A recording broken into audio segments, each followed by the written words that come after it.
Hello everyone, and welcome to PopGrid. It's mid-August, and we're not just dealing with the summer heat, but also with a chilling wave from a cinematic masterpiece that just hit screens. The film No Tears in Hell, which officially premiered on August 12, 2025 in the US via VOD, has already ignited a fervent discussion among horror and true crime enthusiasts, especially now that viewers can experience it for themselves. The film was released by Skatena and Rosner Films, S&R Films, a name you might recognize for their quality independent horror projects. The title says it all: No Tears in Hell, no tears in the frozen hell. This isn't a mere metaphorical title. It's a stark declaration of a place devoid of empathy, where pain is swallowed whole by an ultimate suffocating cold. The film is labeled based on the Siberian Cannibal's real crimes. A concise yet chilling statement, it immediately brings to mind one of the most gruesome and brutal cases in Russian criminal history. So, what gives No Tears in Hell its haunting allure, making it one of 2025's most anticipated horror releases, and now, a film that's already sparking intense debate? It's the film's commitment to not just depicting a monstrous crime, but to delving deep into the sick and obsessive relationship between a killer and his accomplice mother. The image of a mother who, instead of nurturing and protecting, transforms her own son into a tool for the darkest urges, actively participating in horrific acts. This is a story that's not just physically horrific, but deeply psychologically disturbing. A frozen hell where no tears can fall, where life is extinguished with cold, brutal indifference. To truly grasp the chilling impact of No Tears in Hell and why it warranted this adaptation, we must journey back to Russia in the post-Soviet 1990s and confront the heinous crimes of Alexander Spesivtsev, the infamous Siberian Cannibal. He was also known by chilling monikers like the Novokuznetsk Monster or the Siberian Ripper. Based on the real case of Alexander Spesivtsev, aka the Novokuznetsk Monster or Siberian Ripper. He was convicted of 4 murders, with 80+ suspected, and his mother, Lyudmila Spesivtseva, acted as an accomplice. Police discovered gruesome evidence in 1996. She received 13 years in prison, while he was indefinitely committed to a psychiatric facility.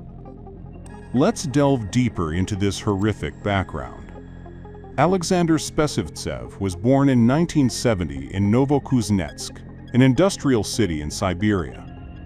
His life was a continuous string of instability and violence right from his early childhood. His parents divorced, and Spesivtsev lived with his mother, Lyudmila Spesivtseva. Lyudmila was described as an extremely controlling, authoritarian woman with severe psychological issues. Some reports even suggest that his mother had shown him gruesome crime scene photos when he was young, possibly instilling an early obsession with murder and death in his impressionable mind.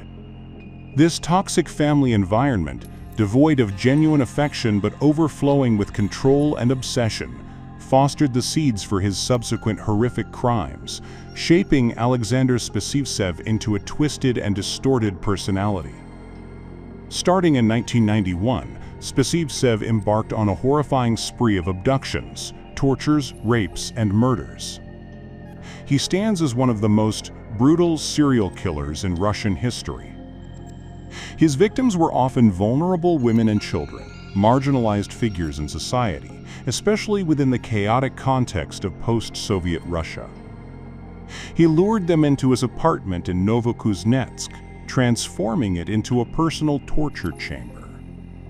The details of his murders are so ghastly, they are almost beyond description. Victims were abused for days, severely beaten, starved, and in some cases dismembered and even cannibalized. Reports indicate he would often chop up victims' bodies, discarding some parts in the river, and, chillingly, keeping others within his apartment. The most disturbing and horrifying aspect of this case is the role of his mother, Lyudmila. She not only knew about these atrocities, but actively participated in them. She helped her son lure victims into the apartment, and some sources even suggest she directly participated in the torture, helped dispose of bodies, and handled human remains. Lyudmila was a chilling accomplice, a mother who personally dragged her son and innocent victims into hell. Though he was ultimately convicted for 4 murders, he was suspected of committing over 80. The full extent of their depravity was only discovered by chance in October 1996. A young girl, Olga G., miraculously managed to escape and sought help from the police. When law enforcement finally raided Spesivtsev's apartment, they discovered a scene of unimaginable horror: the dismembered body of another young girl in the bathtub, and Olga G. herself, severely injured and near starvation. Bloodstains were everywhere, and unspeakably, human body parts were even found in the refrigerator. The testimonies of both the killer and his mother sent shockwaves across Russia. The Spesivtsev case brutally exposed a dark, hidden corner of Russian society at the time, its moral decay, and the systemic failures that allowed such evil to fester. The case garnered massive attention in both Russian and international media.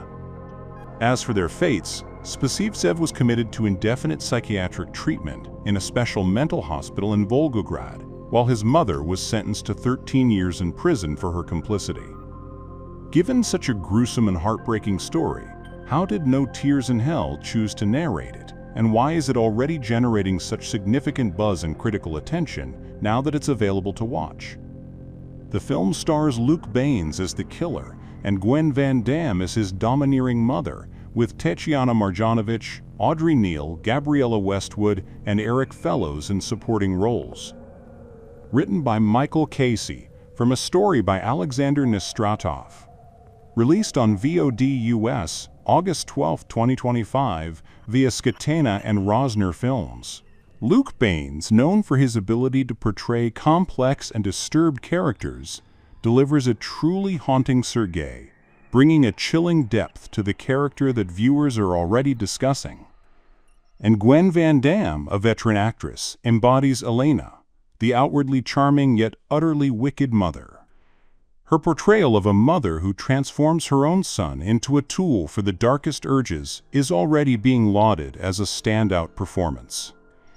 This approach not only provides novelty, but also allows the director creative freedom to delve deeper into psychological aspects without being overly constrained by historical specifics, thereby amplifying the story's haunting impact. The entire cast delivers tense and memorable performances that contribute significantly to the film's unsettling atmosphere. No Tears in Hell showcases truly remarkable cinematic techniques. The film employs cold lighting and somber color palettes, particularly the blues and grays of Alaskan snow and ice, where the setting has been shifted to create a suffocating, isolated atmosphere. This visual style immediately sets a chilling mood from the very first frames, immersing viewers in a challenging cinematic experience. Sound design is used to spine-tingling effect: the whistling wind through frozen trees, the muffling sound of falling snow swallowing all other noises, and the horrifying sounds emanating from the isolated house create a visceral and haunting horror experience. Camera angles frequently focus on cramped spaces and extreme close-ups of characters, faces to directly portray despair and madness, making viewers feel suffocated and trapped alongside the victims. Retaining the accomplice mother as a central axis is a pivotal decision, adding profound psychological depth and a uniquely disturbing quality to the film. Elena is not merely an accomplice, but the mastermind, controlling her son's every action, perhaps even more terrifying than Sergei himself. This transforms the narrative from a simple killer story into one about a toxic relationship that destroys human souls, a manipulation of the highest order. The director masterfully blends horror elements with a documentary-like authenticity.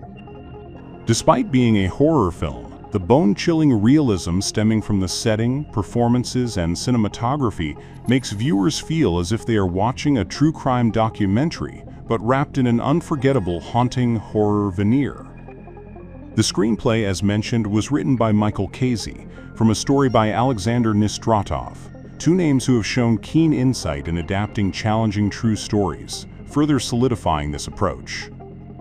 The decision not to use the real names of Alexander Spesivtsev and his victims, and to shift the setting from Siberia to Alaska, is a humane and intelligent choice by the filmmaking team. This helps the film avoid exploiting the pain of the victims' families, while allowing the director creative freedom in terms of psychology and plot details, focusing on the essence of the crime rather than purely sensationalist details. These factors, combined with the production by S&R Films, have contributed to No Tears in Hell gaining significant attention since its full premiere. Initial reviews highlight the film's unflinching portrayal of psychological horror.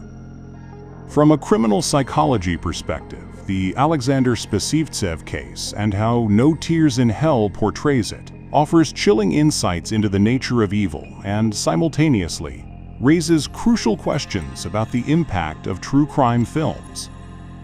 Spesivtsev's profile is typical of an organized serial killer, heavily influenced by personality disorders and manipulation. Criminal psychologists often point out that brutal offenders like Spesivtsev frequently experience childhood abuse, neglect, or grow up in pathological family environments. The Spesivtsev case is regarded by many crime researchers as a prime example of the negative impact of upbringing, especially the mother's role in shaping personality. In this case, the toxic mother-son relationship is central and dominant. Spesivtsev's mother not only condoned but actively participated, reinforcing her son's deviant behaviors. This created a closed ecosystem of crime, where the son was twisted into a tool for both their darkest desires, forming a gruesome symbiosis. No Tears in Hell has masterfully portrayed this sick dependency through the performances of Elena and Sergei, a manipulative mother and a son enslaved by the very person who bore him. Reviews confirm that Gwen and Luke Baines effectively convey the complexity and terror of this bond, making it one of the film's most disturbing elements. We cannot overlook the context of post-Soviet Russian society.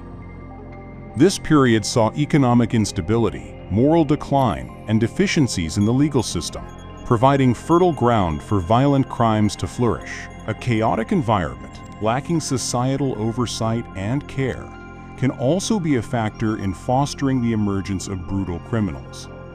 No Tears in Hell shifts its setting to Alaska but retains this atmosphere of isolation and despair, symbolizing a societal looseness and a lack of hope, which makes the story more universally resonant. The film portrays this psychology through Elena's chilling dialogue, through Sergei's vacant yet conflicted gaze, and through a violent yet understated plot.